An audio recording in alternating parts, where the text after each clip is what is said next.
Praise Lord, hallelujah. प्रभु की स्तुति हो। हमारे अति पवित्र सर्वशक्तिमान प्रभु की स्तुति और महिमा आज के दिन हो। हालेलुया। मेरे प्रिय लोग, परमेश्वर ने हमें एक साथ 2022 सितंबर 13 तारीख आशीषित करके दिया है कि हम अपने अति पवित्र सर्वशक्तिमान प्रभु की स्तुति कर सके, आराधना कर सके। इसलिए इस सुंदर अवसर के लिए हम दिल से धन्यवाद करें। हालेलुया। धन्यवाद पिता, धन्यवाद धन्यवाद धन्यवाद धन्यवाद पिता। Hallelujah hallelujah. स्तुति हो स्तुति हो स्तुति हो। पिछले पूरे दिन भर प्रभु ने हमें संभाला, उनकी सुरक्षा के लिए हम धन्यवाद करें। हाथ उठाकर धन्यवाद कहें। धन्यवाद पिता, धन्यवाद धन्यवाद। कितने सारे अनर्थ, कितने सारे परेशानियां आ सकती थी, लेकिन उन सब में से आपने हमें संभाले रखा। आपने हमें अपने पंखों के अंदर अपने हमें छुपाया रखा, उसके लिए धन्यवाद। आपने हमें अच्छी नींद दी, उसके लिए धन्यवाद पिता। हालेलुया। आपने समाधान के साथ सोने में सहायता की, उसके लिए धन्यवाद। आरोग्य के साथ आपने जगाया, उसके लिए धन्यवाद पिता। धन्यवाद धन्यवाद धन्यवाद धन्यवाद। हालेलुया। आज ये सुंदर दिन प्रभु आपने हमें जगाया, उसके लिए धन्यवाद। आपने हमें जगाया है, हम अपने खूबी से नहीं, अपने काबिलियत से नहीं, लेकिन प्रभु आपकी दया, आपकी कृपा के कारण है, उसके लिए धन्यवाद। धन्यवाद पिता। हालेलुया। आज के दिन आप हमें जयवंत हमें चलाते हैं, उसके लिए धन्यवाद। यीशु मसीह में हमेशा हर जगह आप हमें जय के उत्सव में लिए फिरते हैं, उसके लिए धन्यवाद पिता। आज के दिन जय के उत्सव में खुशी के साथ आज के दिन आगे आप हमें बढ़ाते हैं, आपकी बड़ी कृपा के लिए धन्यवाद पिता। धन्यवाद धन्यवाद धन्यवाद। Hallelujah hallelujah. प्रभु हम आपकी आराधना करते हैं, आपकी स्तुति करते हैं। आप इस स्तुति के योग्य है। हालेलुया। प्रभु आप महान, आपका वचन कभी बदलता नहीं है, उसके लिए धन्यवाद पिता। Hallelujah hallelujah. धन्यवाद पिता। धन्यवाद धन्यवाद धन्यवाद धन्यवाद। जिससे संगीतकार भजन संहिता 118 में कहते हैं, जाति जाति के सब लोगों यहोवा की स्तुति करो, हे राज्य राज्य के सब लोगों उसकी प्रशंसा करो, क्योंकि उसकी करुणा हमारे ऊपर प्रबल हुई है और यहोवा की सच्चाई सदा की है। या की स्तुति करो, यहोवा का धन्यवाद करो, क्योंकि वह भला है और उसकी करुणा सदा की है। चौथा वचन कहते, यहोवा के डरवइये कहे, उसकी करुणा सदा की है। छठवें वचन में, यहोवा मेरी ओर है, मैं न डरूंगा, मनुष्य मेरा क्या कर सकता है। और 15वां वचन कहता है, धर्मियों के तंबुओं में जय जयकार और उद्धार की ध्वनि हो रही है, यहोवा के दाहिने हाथ से पराक्रम का काम होता है। 24वां वचन कहता है, आज यह दिन है जो यहोवा ने बनाया, हम इसमें मगन और आनंदित हो। और 28वां वचन कहता है, यहोवा तू मेरा ईश्वर है, मैं तेरा धन्यवाद करूंगा, तू मेरा परमेश्वर है, मैं तुझको सराहूंगा। आमेन। हालेलुया। धन्यवाद पिता। धन्यवाद धन्यवाद। आप भले हैं, उसके लिए धन्यवाद। आपकी करुणा सदा बनी रहेगी, उसके लिए धन्यवाद। आइए आंखों को बंद करें मेरे प्रिय लोग, हम साथ में प्रार्थना करेंगे। हमारे स्वर्ग पिता, हम धन्यवाद करते हैं सुंदर समय के लिए। आपने हमें पिछले दिन और रात अद्भुत तरीके से संभाला, सुरक्षित रखा, उसके लिए धन्यवाद। आरोग्य के साथ आपने हमें जगाया, उसके लिए धन्यवाद पिता। धन्यवाद धन्यवाद धन्यवाद। आज के दिन प्रभु आप हमें अद्भुत तरीके से चलाते हैं, उसके लिए धन्यवाद पिता। Hallelujah hallelujah. धन्यवाद धन्यवाद धन्यवाद पिता। प्रभु आज के दिन आपने हमें जगाया है, उसके लिए धन्यवाद। जय में हमें ले फिरते हैं, उसके लिए धन्यवाद। ये संदेश सुनने वाले हर एक जन को आपके हाथों समर्पित करते हैं। हर एक जन को आप अपने से करीब रखकर आप उनको आशीषित करें पिता। उनकी जरूरतों पर प्रभु आप उनके साथ है, उसके लिए धन्यवाद। प्रभु जो भी रोग से पीड़ित है, आज उसमें से यीशु मसीह के नाम से वो बाहर निकल आए। जो भी आर्थिक विषय में भार से है, उसमें से बाहर निकल आए। जो भी कर्ज से भार से है, यीशु मसीह के नाम से वो बाहर निकल आए। हालेलुया। जो असमाधान से जो पीड़ित है परिवार में, यीशु मसीह के नाम से शांति हो, यीशु मसीह के नाम से वहां पे प्यार प्रवर्तित हो। प्रभु जो भी काम के विषय में भार से, उसमें आपके अद्भुत कार्य करे। प्रभु आप अद्भुत मंत्री है, उसके लिए धन्यवाद पिता। पिता आप हमारे लिए आश्चर्य करते हैं, उसके लिए धन्यवाद पिता। हम इसलिए आज के दिन आपके आश्चर्य तौर से जो आप हमें चलाते हैं, उसके लिए धन्यवाद। हालेलुया। जो भी रोग से जो पीड़ित है, यीशु मसीह के नाम से उसमें से छुटकारा मिले। हर एक आर्थराइटिस में से यीशु मसीह के नाम से चंगाई मिले। हालेलुया। जॉइंट्स में जो भी मुश्किल है, जो भी परेशानियां, यीशु मसीह के नाम से चंगाई मिले। जो सूजन है, यीशु मसीह के नाम से दूर हो जाए। जो सूखापन है, यीशु मसीह के नाम से उसमें से छुटकारा मिले। जिनकी हड्डियां जो है वो कम होती जा रही है, यीशु मसीह के नाम से उसमें से चंगाई मिले। उनका जो आरोग्य आप उनको वापस दे, उनके पैर मोड़ने में प्रभु आप उनकी सहायता करें, पूर्ण चंगाई उनके शरीर में हम घोषित करते हैं। और धन्यवाद पिता, आपने जो अपनी चंगाई भेजी है उसके लिए धन्यवाद, आपने जो चंगाई दिया है उसमें खुशी मनाने में आप सहायता करते हैं उसके लिए धन्यवाद।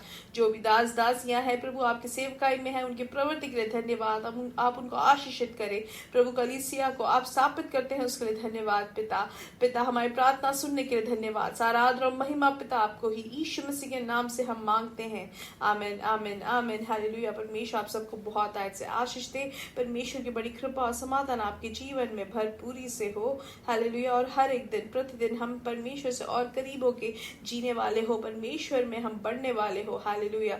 जो परमेश्वर में बढ़ते हैं वो हमेशा अनुग्रह आशीष से आशीष में वो बढ़ते जाते हैं। इसलिए परमेश्वर का वचन जो है वो हमारे लिए आहार बनता है। हालेलुया।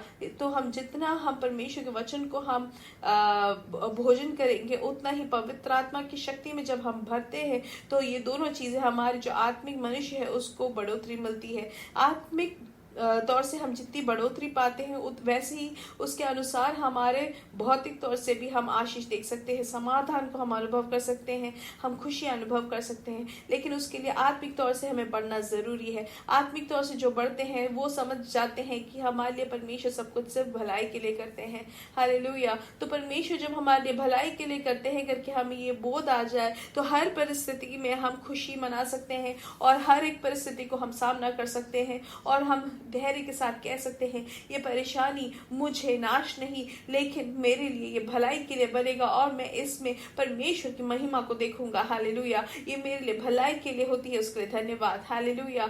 ये बोध हमें तभी होगा जब हम आत्मिक तौर से हम बढ़ोतरी पा सकते हैं। और आत्मिक तौर से कैसे बढ़ोतरी हो सकती है? जैसे कि एक बच्चा बढ़ता है, हालेलुया, परमेश्वर का वचन को हम भोजन करने वाले हो, परमेश्वर के वचन के अनुसार हमारे जीवन को हम बिताने वाले हो। जब वचन और पवित्र आत्मा के अनुसार जब हम चलते हैं तो मेरे प्रिय लोग हमारा आत्मिक बढ़ोतरी होता है। तो इसलिए हमें इच्छा होनी चाहिए, आग्रह होना चाहिए, हम और समय निकाले परमेश्वर के वचन को भोजन को खाने के लिए और हम पवित्र आत्मा से भरपूरी से चलने वाले, अगुवाई से चलने वाले हो। हालेलुया। जैसे कि आयुब कहता है कि मैं अपने भोजन से भी ज्यादा परमेश्वर के वचन को मैं प्यार करता हूँ। हालेलुया। तो परमेश्वर के वचन को एक आहार समझे। जैसे कि हमें भूख लगती है, जैसे हम बीच बीच में खाते रहते हैं, वैसे ही हम परमेश्वर के वचन को हम भोजन करने वाले हो। हालेलुया। आमीन। आज के दिन जैसे याकूब की किताब 5 का 8वां वचन में हम पढ़ते हैं, हालेलुया, उसमें लिखा है तुम भी धीरज धरो और अपने हृदय को दृढ़ करो क्योंकि प्रभु का शुभागमन निकट है। हालेलुया। आमीन। पवित्र आत्मा हमें यहाँ पे कहते हैं कि हमें धीरज से रहना, धीरज धरो। पवित्र आत्मा से भरे हुए परमेश्वर के लोगों के लिए एक दिया हुआ एक खूबी है कि धीरज से धरना है। धीरज हमें दिया गया है। हालेलुया। परमेश्वर के वचनों का पूरा होने के लिए, परमेश्वर के वादाओं को हमें देखने के लिए, परमेश्वर के आगमन को देखने के लिए हमें क्या करना है? धीरज धरना है। हालेलुया। पवित्र आत्मा आज हमें यही याद दिलाते हैं मेरे प्रिय लोग कि हमारे इसलिए हृदय को हमें दृढ़ करना है। ये वो सुनकर हमारे मन को हमें चंचल नहीं करना है, लेकिन परमेश्वर के वचनों में हमें परमेश्वर में हमें धीरज धरना है और हृदय को दृढ़ करना है। अब परमेश्वर ने कहा है कि वो प्रभु हमारा यीशु मसीह जल्द शुभागमन उनका होगा, उनका निकट है उनका आगमन। तो अब वहां पे कुछ लोग पूछते होंगे क्या कब होगा, ऐसा हो सकता है क्या? तो मेरे प्रिय लोग वहां पर हम परमेश्वर के वचन पे विश्वास करने वाले हो, हम दूसरों की बातों में नहीं लेकिन परमेश्वर ने जो कहा है उस पे हम दृढ़ रहे हैं। हालेलुया। इसलिए परमेश्वर के आगमन में मैं और आप जो परमेश्वर को अपना उद्धारकर्ता मानता है वो लोग जो हृदय को दृढ़ करके धीरज से हम परमेश्वर के आगमन में हम उनके साथ लिए फिरेंगे। हालेलुया। इसलिए जब पवित्र आत्मा हमें ये वचन जब देते हैं तो हमेशा हमें याद रखना है कि हम ये वचन को अपने मन में हमेशा बनाए रखें। अब परमेश्वर ने जैसे कि आपको अगर वचन दिया है कि आपको चंगाई मिलेगी या आपको एक वादा दिया है कि ऐसे करेंगे परमेश्वर आपके लिए, तो उसके बाद हमें उस वादा के ऊपर हमें और कुछ नहीं सोचना है, ना ही हमारे हृदय को हमें चंचल करना है, ना ही हमें किसी भी बात पे व्याकुलित होना है मेरे प्रिय लोग, क्योंकि परमेश्वर का वचन जो बोला गया है वो जरूर पूरा होता है। हालेलुया। और इसलिए अब जब वो वादा हमें मिल गया है और उस वचन को पूरा होने के लिए धन्यवाद देते रहे। हालेलुया। अब यहाँ पे जैसे लगे क्योंकि प्रभु का शुभागमन निकट है। हालेलुया। इसलिए जब तक परमेश्वर का आगमन पूरा होता है, जब परमेश्वर आएंगे हमें लेके जाएंगे, तब तक हमें धीरज धरना है। हालेलुया। जैसे कि आगे के वचनों में भी हम वचन में पढ़ते हैं कि जिस तरीके से एक जो कृषि करने वाला जो है, हालेलुया, वो क्या करता है, वो वहां पर बीज बोने के बाद छोड़ नहीं जाता है, वो उसके बाद वहां पर वो इंतजार करता है जो प्रथम और अंतिम वर्षा होने के लिए वो धीरज धरता है, हालेलुया। वैसे ही परमेश्वर के